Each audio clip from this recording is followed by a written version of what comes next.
अब हम सामने बैठे पुनः अतिथियों में से जय झूलेलाल सिंधी समाज के अतिथि को हम प्रार्थना करेंगे कि आप अपना भाव और आपके अंदर क्या ज्वाला भड़क रही है बताओ। गुरुदेव जी, मैं प्रकाश सेवानी, सिंधी समाज टीकमगढ़ और शासकीय उत्कृष्ट विद्यालय शिक्षक परिवार और छात्रों की तरफ से आपको कोटि कोटि नमन करता हूँ। आपकी जय। सारे छात्रों के लिए आपका आशीर्वाद, क्योंकि उनके पेपर चल रहे हैं, परीक्षाएं चल रही हैं। गुरुजी, आपने जब कल ये बात रखी कि आप काफ़ी सारे लोगों को अपने पास बुलाने वाले हैं, तो सुन के बड़ी खुशी हुई, आत्मा तृप्त हुई। इंजीनियर, डॉक्टर, वैज्ञानिक, एक एरोप्लेन उड़ाने वाला, इन सबको बनाने वाला शिक्षक ही है। तो मैं सुनना चाह रहा था कि शायद आप शिक्षकों को भी बुलाएंगे। मेरा निवेदन है कि अगली बार शिक्षकों को भी आप अपने पास बुलाइएगा। आप तो शिक्षक हैं ना? जी सर, बिल्कुल। मैं आप तो विशिष्ट अतिथि में है ना? जी, मैं सिंधी समाज की तरफ से आपके सामने उपस्थित हुआ। अच्छा, आगे से इस प्रोग्राम में एक सुधार किया जाए कि 2 शिक्षक भी जोड़े जाएं। धन्यवाद, बहुत बहुत धन्यवाद। मंच पर बस सीटें बढ़ जाएंगी, लेकिन आपने ये जो सूत्र जो आपने हमारी खिंचाई की ना, नहीं कि इंजीनियर, डॉक्टर, एरोप्लेन उड़ाने वाला, बनाने वाला, मतलब बागेश्वर सरकार को बनाने वाला भी एक शिक्षक होगा, ये आप शायद भूल गए। ये कॉन्सेप्ट भी हम पूरा कर देते हैं, तो इस पर हम सुधार करेंगे। तो बिल्कुल मास्टर साहब। धन्यवाद। गुरुजी, सनातन धर्म जो इस पूरी दुनिया का सबसे पुराना धर्म है, जिसे हम हिंदू धर्म भी कहते हैं, हमारे ऋषि मुनियों ने अपने जप, तप और स्वाध्याय से जीवन को जीने की ये एक आचार संहिता बनाई। सनातन धर्म ने अपने आप को प्रत्यक्ष प्रमाण के रूप में इस दुनिया के सामने रखा। कुछ समय के बाद एक नया युग आया, जिसे हम वैज्ञानिक युग कहने लगे। विज्ञान ने भी अपनी आचार संहिता बनाई, अपने नियम और अपने आप का प्रमाण उपस्थित किया। उसके बाद हमारा संविधान आया। संविधान ने भी एक आचार संहिता बनाई, जिसमें उन्होंने अपने मौलिक कर्तव्य हमें बताए कि हमें जाति धर्म से परे होकर ऐसी कोई भी भावना नहीं रखनी है जिससे किसी की भावनाओं को ठेस पहुंचे। गुरुजी, मेरा निवेदन है आपसे कि पता नहीं क्यों जाने अनजाने ऋषि मुनियों का बनाया हुआ हमारा सनातन धर्म, वैज्ञानिक युग और हमारा संविधान, तीनों ही एक दूसरे से परे हो गए। इन तीनों के बीच में एक गैप आ गया। अगर हम किसी को सनातन धर्म मानने की बात कहते हैं तो वो कहता है मैं तो विज्ञान को मानता हूं, या अगर हम किसी से सनातन धर्म मानने का बोलते हैं तो वो तो कहता है मेरी तो खुद की, मैं पेशेवर हूं, मेरी आचार संहिता है, मैं किसी धर्म के प्रति बोल नहीं सकता।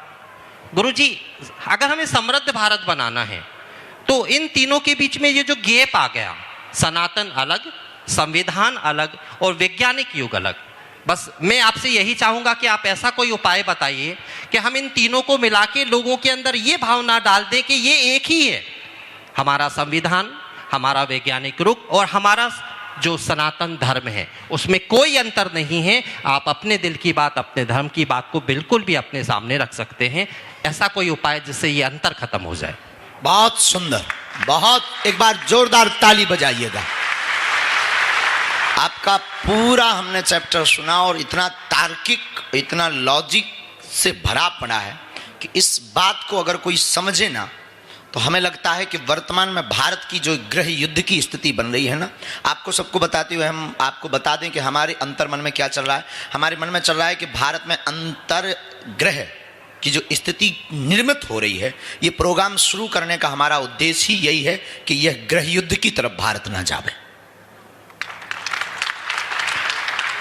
सनातन धर्म, संविधान और विज्ञान, आपको बता दें कि ये सब सनातन धर्म से ही उद्भवित विषय है। सनातन धर्म ने ही जो आचार्य संहिता लिखी, उसका ही नाट्य रूपांतरित करके विज्ञान। अच्छा, विज्ञान में आप मानते हैं, टीवी मानते हैं कि विज्ञान ने टीवी बनाई? बिल्कुल। ये आप, फिर आपको यह भी समझना पड़ेगा अगर आप विज्ञान के छात्र हैं कि टीवी आपने आज बनाई। हमारे सनातन में 5000 साल पहले वीडियो कॉलिंग व्यवस्था थी। संजय ने दिव्य दृष्टि से देखकर महाभारत का लाइव प्रसारण दिखाया था।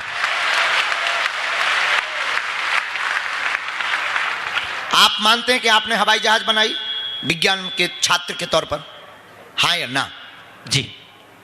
आपको बताते हुए हमको गौरव हो रहा है कि हम उस सनातन धर्म से हैं जहां पुष्पक विमान की व्यवस्था त्रेता युग में राम राज्य में थी। बिल्कुल। और आपकी हवाई जहाज में, आप माइक लिए रहिएगा, आपकी हवाई जहाज में लिमिट लोग जा सकते हैं। हमारे पुष्पक विमान में कितने भी लोग बैठा दो, एक सीट हमेशा खाली रहती।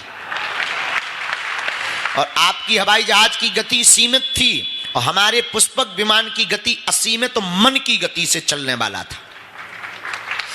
तीसरा, अगर आप विज्ञान के छात्र हैं, हम आपको बता दें, एक है भौतिक विज्ञान, एक है आध्यात्मिक विज्ञान, और दोनों ही विज्ञान अलग नहीं है। विज्ञान जहां से शून्य होता है, अध्यात्म वहां से प्रारंभ होता है। अब आप मानते हैं कि आपने बंदूक बनाई,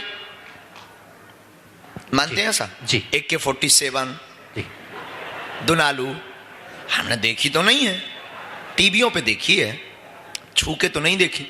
दुनालू, कट्टा, ये आप मानते हैं ना? भाई घल भी जाता है, ये भी मानते हैं ना? हमारे वैदिक में भी ये व्यवस्था थी बाण के रूप में।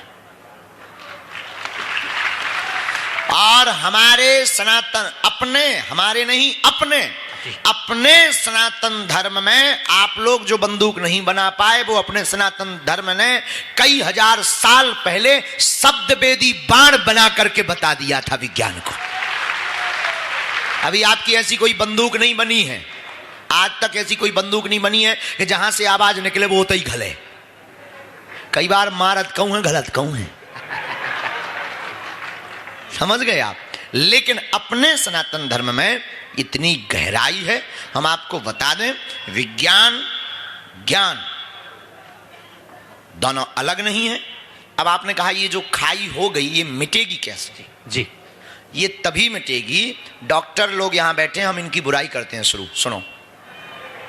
ये लोग क्या करते हैं कि इनके पास कोई भी आदमी जाए, वो कह दे कि हम तो बागेश्वर धाम गए थे, बिल्कुल आराम नहीं लगो, तो ये तुरंत ये जवाब दे देते हैं, पाखंडियन के चक्कर में तो आप परे रह सो यघा बढ़ाओ। यहीं से खाई प्रारंभ हो जाती है। ये चाहते हैं कि धर्म की जो भभूति है, जो मंत्र चिकित्सा है, वो अंधविश्वास सिद्ध रहे। और अब धर्मगुरु की सुनो, धर्मगुरु क्या कहता है? जैसे व्यक्ति आया अर्जी वाला, क्यों भाई कहां कहां है? महाराज पूरे भारत के डॉक्टर दिखवा ले, मैं ठीक नहीं भावा। तो धर्मगुरु भी क्या कह देता है, कई बार हम भी कह देते हैं कि डॉक्टर यहां ज्ञान ही नहीं है।